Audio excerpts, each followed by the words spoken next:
What is up, guys? Hans Reaper here with the commentary on my Battlefield, and this one I end up with like 66th and like 23, I think. In the beginning I go full on, and in the middle I try to use the Spaz 12 for the first time. Not for the first time, but for like the second time, because the guy starts killing me with the Spaz 12, and I try to out Spaz 12 a Spaz 12er. So that's why I use it. I'm saying it wrong, probably Spaz 12 or something like that. I'm not really into the lingo of the guns, though, so let's just move on to a different subject. So it's on Zibba Towers, Conquest Domination, one of my favorite game types of all. And I always said this is what Call of Duty can never be. This is basically a Call of Duty map, but Battlefield 3 style with different access points. And it's very balanced. Unlike the new maps that are very AC-130 just really oriented. It's very annoying. So first off, my gun kit is always going to be the M60 or the AK-971, or that's really it. And sometimes I do choose the M27IAR. I actually have 13 server stars with that. And that's really it. So on to the commentary. So I've been wondering, I've been getting kicked from a lot of games lately, and usually it's like they send me a message afterwards. So it's like, oh, you use C4, oh, you use claymores, oh, too many grenades. Now, one of these 9 times was my fault completely, because I used this shotgun and I wasn't supposed to, and they were getting mad at me, and I was just joking around. I was screwing with them, right? But the other 8 times were just completely inaccurate. Like, I used the claymore. As soon as he got killed with the claymore, he kicked me. I got a Nemesis ribbon, kicked. And I got a Nemesis ribbon with like an M27IR, which is literally one of the weakest guns in the game. It's very accurate, and that's why I like it. I had to drop on him 7 times. He was a horrible shot. It was actually an easy kill for me. So, people, I don't understand what DICE did when they allowed people to rent servers. I know it's a money profitable thing, but I don't understand, because people are normally horrible, conniving, sick monsters who feed off, well, not really, but they're just horrible, they're just a-holes, really. I mean, they're not conniving monsters who feed off of your soul, but, you know, sort of, they're close. People don't know, people are evil. People will always, as soon as someone gets mad at you, they're gonna kick you from their game. They're gonna make custom rules, they're gonna do boosting lobbies. It's pathetic, and it's annoying, and it is just downright stupid. The reason DICE allowed these custom servers is because they need money. That's the only reason. Or else there would be just regular servers. You know why? Because that's what DICE always does. Not DICE, EA. What am I talking about? EA is the money launderer here. They have money coming out of everywhere. They're trying to go against Infinity Ward with Battlefield Premium. They're trying to make a quota, a profit, a margin of profit where everyone is happy. And it's getting somewhat annoying, and I still love the game. I still love the game completely. But I love the maps, I love everything about it, but something struck me as odd when they announced Premium, and something struck me as odd, really weird, when they announced the servers, because I've never really seen a game where you're allowed to buy servers. I know probably people are gonna comment, oh, this game, and this game, but personally, in my preference, I've never seen a big budget game that has used servers. You can prove me wrong in the comment box below, and scream at my face through a mic. I mean, your loss, mentally and physically. So I'm always wondering why this always happens. It's really annoying and confusing, because every time I do well, I usually get kicked from a game. This is one of the good chances where I didn't get kicked. I was recording for like 4 hours today. I got kicked from all 4 games, and because the game usually lasts an hour. And I don't want to show a match where I get kicked. I want to show a full 30-minute good Battlefield match, a classic, you know, dun dun dun dun dun with the freaking fireworks, and you know, this Battlefield soldiers walking slowly in the battlefield like a retard. You know, I really did want the Battlefield experience, and it's being taken away from me because people are assholes. People, admins especially. Admin is a word for like Führer. Admin is like Führer in English, and Führer means like dictator. And also Führer's leader, and Mein Führer was Hitler. So put the words together. Admin equals Hitler. So we can put that together. Admins are just power hungry. You don't give people power. You don't give people the slightest amount of power. You don't allow them to even have a tiny bit, because once they do, they're gonna use it. They're gonna be like, oh, my kick for VIPs and stuff like that. And it's gotten to the point where everyone is just mad at that. Everyone's just annoyed at the fact that you're getting kicked from games, that everything's happening.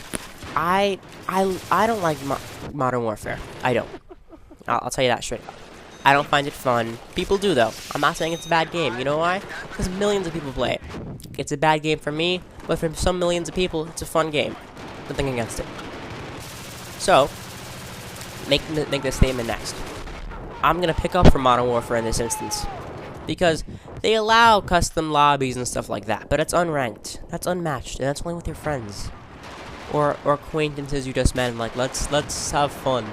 But usually, except for boosting lobbies where they hack the crap out of it, because hacking is a whole different story, Infinity Ward owns what happens during gameplay. And I think that should be for every game, because when you're playing a ranked match, there should be no such thing. And all my hardcore gamers know this. There should be no such thing as admins making rooms. The only admin is the one admin who made the game. It's DICE and EA. They're the only ones who get to make the rules. And they made a rule about a rule to let people make rules. And they caused havoc, death, and despair. Well, not really in that order. They caused a little bit of insanity. They just caused annoyances, nuisances, and minor grievances, but that's really it.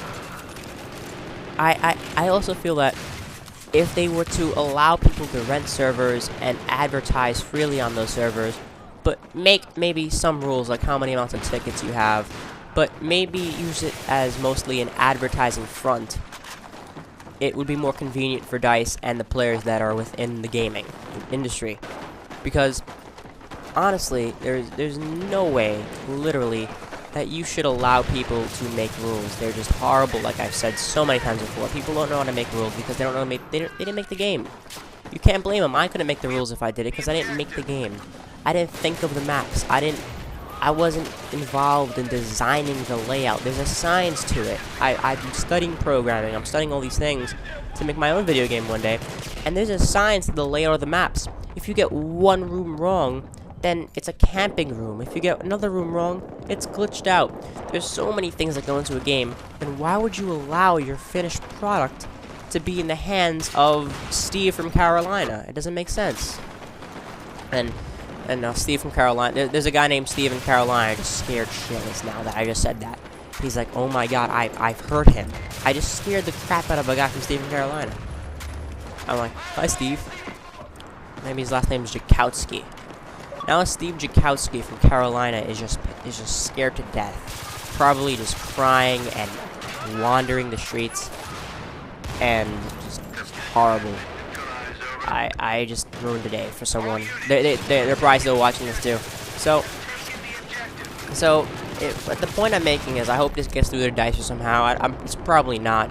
But they should limit the amount of rules. I think that if you have there should be, if you say in the description you'll be kicked for C4ing and things like that, you shouldn't be able to be kicked for playing C4s and stuff like that, because it's in the game. They put it in the game.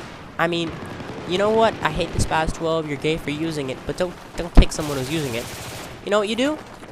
You take a SPAS 12 yourself and you shoot them with it. Then you play again, and you play a different role after you die. That's what I did in this game. Some guy went crazy and started to shoot me with the SPAS 12, and I said, you know what, I'm not taking this. So I took the SPAS 12 that I had like hardly maxed out. This guy had like 20 service stars, and I shot him 3 times with the gun that he was using on me. So, and then I died. I got like 3 combat efficiency ribbons too, because that was the funny part. That gun is so overpowered. But that's DICE's issue. That's literally DICE's issue. DICE has to deal with their things, and we have to deal with our things, and admins can go to hell. It's like think about this. If if you were watching a movie, well, no, you can't really control a movie. Let's say you were playing a sport, right? And there are referees and there's rules, and let's say you're playing football. And in some way, like, the people who play the game don't make the rules anymore. The referees and all the people don't make the rules anymore. The people that used to make the rules. And now, the civilians who are watching the game make the rules. What happens? It's insanity. So, among that extremely just various analogy that I just made up off the top of my ass, honestly, what I'm trying to say is, don't give people power. Honestly, don't give them power. I think Battlefield is a great game. As soon as that happened, the servers, my heart sunk, and then I just started playing Battlefield again. Now, on to the second thing. I think the new map pack sort of sucks. That's why I started to play this. The new map pack was really annoying for me. And I think it's going to be better on PC. You want to know why? I'll tell you right now. Because PC has 64 players, Xbox has 32, Xbox has 24, and PS3 has 24. They both have even amounts of players, which means that, in the end, it's the same system. PS3 is a little bit better graphics, but PC is the top dog. PC is the one that can generate the most power. It's the most powerful, and it will always be the most powerful, because there are always going to be new graphics card that comes out. So the brand new consoles might be the most powerful for a while, but then the PC will usually outdo that, because PC is forever changing. PC can always change. So take the next things I word, take the next sentences that I word, and mind the fact that if you own an Xbox 360, PC, or PS3, I own all three, so I know exactly what I'm talking about. Or not, I could just be idiots saying shit, but you know, I hope I think I know what I'm talking about in some minor form. So there's that. So what I'm trying to say is that Alborz Mountain and everything inside of Armor Kill is much harder to play in Xbox 360 and PS3 versions. I played on both. So I'll tell you why. There's a smaller map always. It's like one less flag to capture, which is okay. But the AC-130 is more dominant in this system. Now you see, there's one AC-130 per map, no matter what. Always going to be one AC-130. But then the amount of jets vary per system, except per system. So there is about 2 jets per team on each side. I said that per team, that's a redundant sentence. But two jets per team, and what happens is, on PC, there are about 4 jets per team, and then more AA guns, more of all these things. So there's more firepower to take out the AC-130, and also more foot soldiers, because Stingers are a pain in the ass. So it's more chaotic, it's more hectic, and the AC-130 goes down faster. Now, when you're playing Rush, I'm not sure about the story then, because I didn't play Rush on the PC, but I played it on the PS3 and Xbox 360, and Rush is completely one-sided. The attackers always get the AC-130, which means that the attackers will always have the upper hand. So it's the defender's option to destroy it. Now, it respawns, and then they are outnumbered and outgunned, literally. There are more tanks, the attackers have everything, and the defenders have like a tank and an M29 Havoc or something like that. And then we have just base to cover in. Every single game, and I've played like 30 of them, that I've been in when I was the defender in Rush, I was killed faster than anything. My KD was horrible. Everyone's KD was horrible. And it's not their fault. There were some good players. There were some Colonel 100s on that team. But the problem was not the players, but the map themselves. I'm not saying the maps are horrible. They're beautiful maps. They're excellently put together. But I think for the system, it doesn't fit. It's not a good fit. But somehow I feel like custom games would work better on that. Or somehow I feel like Close Quarters was meant for the PS3 and Xbox 360, while Alborz Mountains and Armor Kill was more geared towards the whole PC drift. So that's my personal opinion. And hopefully I'm wrong and they fix it and they downgrade the AC-130 just a little bit. So you know, everyone's a little happier. Everyone's a little, you know, It's easier. Because I haven't had fun on any of the maps yet. I've used an ATV, and I've used the AC-130, and it's pretty fun. It's a little joyride, but that's really it. You die from the AC-130. Then it's not as fun. The attackers and defenders don't get enough kills. There's not enough people. There's not enough things to do in the map that is so large scale. It's the biggest map ever in Battlefield history. There are biggest maps ever. But the problem with it is that they're too big. They're too widespread. I mean, it's very realistic, I know. That's what actual war is like. There's just large spread maps. There are different vehicles, there are different people. Most people aren't even on the ground. Ground wars don't really happen that much. There are mostly vehicular wars now. Because vehicles are so dominant. They're just evil now. People can hardly disable them. And I'm using that from like little bit of knowledge. I'm not gonna go against the Marine and say, you know, a vehicle is a superpower, because then, you know, he could say, well, I could always just fucking shoot it with a sniper rifle and it goes down. I've read a book on that. You could take out a warship with a sniper rifle, 50 caliber. It's a good book. I'll probably put the link in the description box if anyone wants it, or inbox me. I have nothing better to do. So again, what I'm trying to say is the new maps are not as good. They need to be more directed. They need to somehow have less power towards the AC-130 and less power towards the attacking team. The attacking team needs to be evened out, because I'm not playing on the map right now because I don't want to. I've lost interest. They already got my money already. They have my money. I'm a premium player, and it's what's done, it's done. But I think for the integrity of the people, and for the people to keep on playing the game, and from the people who didn't buy Aftermath. I mean, the people who didn't buy Premium and want to buy Aftermath, and then seeing this as the effect of what happened, I don't think they're going to be that happy about it. And they're not going to buy Aftermath. So I think Battlefield still has, I mean, DICE as a whole, still, and EA also, because they're the fewer company. So, and DICE and EA both have a task to apprehend, and they need to do it fast before people stop playing the game. I mean, they won't stop playing the game, but people stop playing those maps. And then DICE has that reputation where, oh, these maps are bad. I don't know what people are saying about it. I haven't really been listening to the grapevine, nor has the grapevine been listening to me ever. But I would just like to, I would like to know people's opinions. I know PC gamers are different, and I will put that as a completely separate part of the world. I'm not saying I'm like racist towards Xbox 360 gamers because I'm playing Xbox right now. As you see, iFrogman XX is online, but it's the fact that PC was just it just looks so much better, and then it's like showing a kid a Transformer, right? And a Transformer toy, and then he looks at the Transformer and he's like, oh, this is a nice Transformer. This is nice. It just folds up. There's all these cool moves. It's a good $25, you know, a nice little toy. Then there's a rich kid next to him, and he has a real fucking Transformer. Like, what's the kid gonna want now? The toy or the actual freaking Autobot? Or Decepticon, if you roll like that. It's basically showing the kid candy and then taking it away from him, giving him like an apple to eat. I mean, apples are good, but once you see candy, you're just like, you know, screw the apple, I want the candy. And they've shown us PC. I think they should have even downgraded the PC version just so we could feel at bay. We could feel like we have some sort of match. I don't think they should have made it exactly like, but I think they should have put some effort into trying to make it look the same.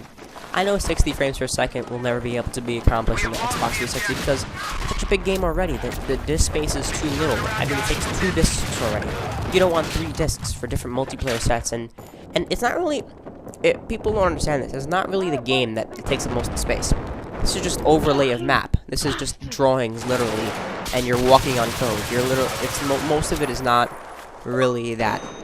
This is like, these maps are like megabytes if they were just maps, and you walk around, there was no physics. But there are physics engines, there are engines for everything. There are engines for how the body falls down, there are engines for gun animations. There are so many different engines in the game, which have their own processing capabilities and take up so many gigabytes of the game. So if you have a multi-platforming game, then it's going to be very, very different from a game that's just a shooter and all the games alike. And there's this, and Duke Nukem, for example. I'm not going to say this. Duke Nukem took more space up than Fallout 3. Want to know why? Duke Nukem had physics engines. Duke Nukem had shooting engines. Duke Nukem had Half-Life 2 engines, which were like some sort of puzzle-based mechanics. Duke Nukem had so many different engines in it, even though it was a horrible game. It was just pathetic. But it had so many different engines in it that the horrible graphics were nothing compared to the engines. So, Fallout 3, on the other hand, was just some engines, not really many physics engines. Just one physics and one, I think, just shooting engine and stuff like that. And that was it. But Fallout 3 was such a better game because it pulled everything off in a professional manner. So it's not really the game it's not really the shooting that takes up all the space. It's the mechanics of the video game. And people don't understand that. So, when I see something like close quarters, when everything's happening at the same time, destructibility, people shooting, everyone's hooked together online, I think that's amazing. I think that's literally a feat within itself. But then when I see the new maps, they hardly have any destruction. I know they have the same engine and they take up the same space, but I believe they can do better. When I was playing in Death Valley, there was a water tower, and I shot out the water tower with my SMAW, and I thought I could shoot it. And it was in the barriers of the lines, it was in the middle of the map. Shot it, the rocket went right through it. I mean, I think DICE would understand that people would honestly want to shoot a rocket at a water tower. That's like just fun as hell. Who wouldn't? And it's gonna get shot. So why would you not put any code in it so it never like even deflects bullets? Bullets just go through it, and rockets just go through it. There should be something in the game that allows you to at least, for the least part, be able to shoot at it and it just blows up. Maybe makes a small crater. But the fact that it just goes through it is just laziness on DICE's part. And I believe that they could do better. They made Battlefield 3. It was an excellent game. And I believe that Battlefield 4 should be released in like 8 years from now. Honestly. I think they should make Battlefield Bad Company 2. And go on with another IP. And then we'll make Battlefield 4. Because they're trying to be like Modern Warfare. They're trying to succession, and it's not working. I mean, it's working for the most part now, but then a few years down the road, it's not going to work as much. Like, Medal of Honor Warfighter, that was too fast. That was just too fast. I know what they're doing now. It's different companies, right? Different sub-companies, same parent, right? So what happens is, like Battlefield, Black Ops, and Treyarch and Infinity War does, is Infinity War makes a game for 2 years, but there's a 1-year gap. So it's 1 year Infinity War, 1 year Treyarch. So every year there's a new game because each company has 2 years to make a game, and they're opposing years. So it's basically like just money, money. So that's what they want. I mean, that's why you make video games. But I mean, some people do it. Some people, like I don't make video games yet, but I want to, and I would aspire to. And I wouldn't just do it for the money. I want to make them. I want to make something. I want to make a video game that people play. It's amazing. But some people see it differently. And I think DICE sort of felt that at first. But now they're just sort of rushing everything. Like, they rushed. I believe they rushed Battlefield 3 just a little bit. And then I believe they're going to rush Battlefield 4 too much. They're going to rush it, and they're going to put it out there really fast. And that's not good. You should never put out a game really fast. You should take your time, invest in it, and make a really good game. I think a good product is better than a product that sucks. I mean, there are so many games that are in development for so long and suck, but there are so many good games that are in development for so long and are excellent. They're just great games. And there are also those games where you could release one a year and they're still good, like Assassin's Creed. I believe Revelations dropped the ball, but there's some of them are still good. So, that's it for that. Now, here's the part where I use a SPAS 12. It is hilarious, actually. So, this guy was using a SPAS 12 on me, and I got somewhat annoyed, so I'm like, let me use this and see if I'm any good at it. So, it turns out, like everyone else in the world, I'm good at it, and I find no skill in it. It's just like one shot per person.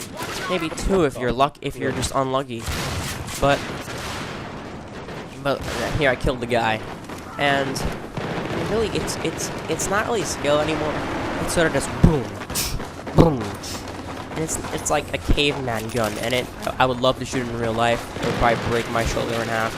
because I shot an M1 Garand and cut my shoulder. I shot a 870 MCS, which was just a regular pump shotgun, and it can freaking pounding your shoulder. And the Spaz 12 has like the worst kick in the world I've heard, so I would be somewhat scared to even think about trying it. But you know, it was once. I'm not trying to be like one of those new fags, but you know, it makes sense. So, I think they should patch this. They have so many things to patch. I mean, I give it up for the game developers and everything like that. They have just so much work cut out for them. As soon as the game comes out, they're just looking. Their whole team is just looking for glitches and stuff. You think they're partying, celebrating, getting drunk? No, they're not. They're just on the computer. They're just still on the computers again. They're just literally doing the same thing over and over and over until they find out what's happening. They do this until life stops. They find glitches and patches, everything to stop people from hacking the game. There's anti-hacking devices. There's server updates. There's updates. There's updates for the updates. There's patches for the patches, and it's a vicious cycle that keeps on going on and on. So once you think that their work is always done, it's not. They have a lot of work cut out for them, and I respect them for that. I'm just saying what I like, but I have no idea what they go through. There's so many people on that team, on those teams, and they work for so long. The only team I really don't give it up for is Infinity Ward, because they press copy and paste on their dells, and that's it. And they just write a new script like Resinov is back alive. The meat tree is killing people. Go find the president of the United States. Epic music, Eminem song. Very, very dramatic. That's the epitome of everything in that game.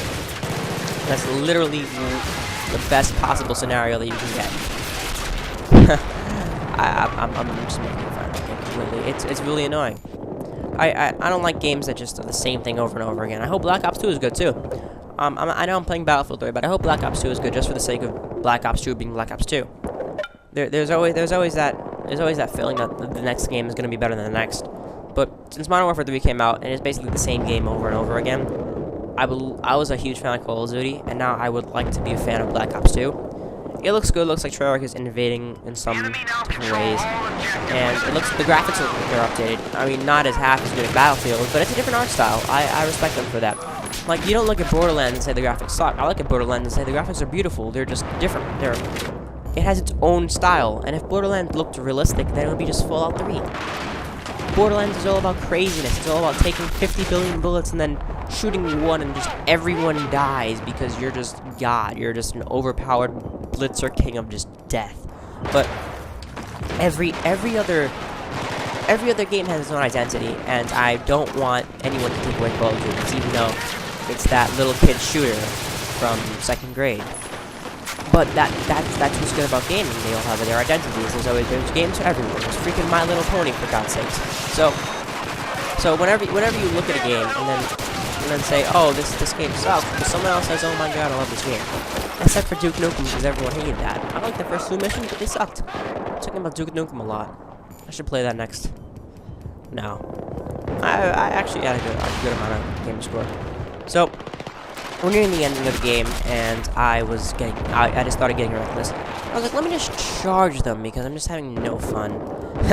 I started getting repetitive. Once you play a game for a certain amount of time, then the match starting to get repetitive, because you killed everyone so many times, and you're not getting people. So I started to kill myself. And I always wonder, how are there so many Colonel 100s? Like, I know there's hackers and glitchers and modders and people who just skip the whole process. But there's always a lot of people who don't do that, and they just go for it and just go all 100. And I'm leveled on the Xbox. I'm like 3 Colonel, and I'm level 7 Colonel on my PS3. And I'm like rank 3 on my PC because I'm horrible at that. I don't even consider that a skill. I'm just horrible. I can't use a keyboard for my life. But it's just the fact that people spend so much time on this game, and I could not imagine that. I like to differentiate. I like to have different games. Maybe that's just me. Maybe some people are just like Battlefield 3, Battlefield 3, Battlefield 3. But I know many people who play different games, and I'm like, where are your lives? honestly. I know some people have lives and they juggle it, and video games, life, video games, life, and they have the busiest schedule in the world, but most of the time it's not really the case. Most of the time it's just that old guy sitting in the basement, or young guy sitting in the basement, eating french fries, Doritos, and potato chips until he dies of extreme heart attack and high cholesterol and high blood tension, and no sex, which is the worst thing in the world. So, there's that. And then there's people who just play it casually like I do. I mean, I play it between casual and hardcore. Because really hardcore gamers are just like freaking games. Day job, night job, games. Take off from work because you have sickness. Games. But I'm that kind of person who plays a lot of games, then relaxes, has some fun with the internet, goes outside, watches a movie with friends. And most of my friends are like that. Maybe just because of my age, maybe just because I'm 16. But it's the fact that I do multiple things in a day. And I've gone 16 hours, 24 hours playing games. I'm not saying that I haven't. But I've also allocated my time differently. There's been weeks I haven't played games, but then there's been months I've played games every day. So I can't really say anything about it. My world on Minecraft, I spent over 200 hours on it with my friends, and they spent 200 hours on it. And we're not the secluded kids; we're the kids who were talkative and stuff like that. So it's really gaming is for everyone now. I don't know. The stereotype is gone. It's really funny. People always have gamers as no lives and nerds, but it's really grown exceedingly past that, because you see everyone talking about it. You see the dumb kids, you see the smart kids, you see everyone. You see adults, you see children talking about video games, because the video game industry is booming. Everything's booming this year. And because Modern Warfare and Battlefield are out, basically. That's the only reason that they're booming. Because then if it was just Halo and the other games, it would be just other people. But it's the accessibility that allows people to play. People get mad. It's like, oh, you can just press this button and everyone dies. But it's not that simple. It's the fact that people need to play the game. If you make a game that's too hard, people won't play it. I'm not saying that people aren't playing Dark Souls, because I played the hell out of that and I failed 40 million times. But then at the end when I passed it, it was amazing. I felt great. I felt great about myself. I got myself a pat on the back and then saw sunlight for the first time in 3 months. So, I believe that games are such a big part of our lives, and I mean, I'm getting symbological, and you guys are like, oh, gay, and just type that in. But I believe that games are advancing, and Battlefield needs to advance with those games, but they don't need to jump the pace, and they need to patch games, and they need to do so many things. This is the Hunted Reaper. Subscribe, rate, and comment. Like, favorite, and dislike if you hate me. But I hope you guys like the commentary, 30 minutes of my voice, which I'm hearing in my own head because of my headset. Thanks, subscribe, rate, and comment.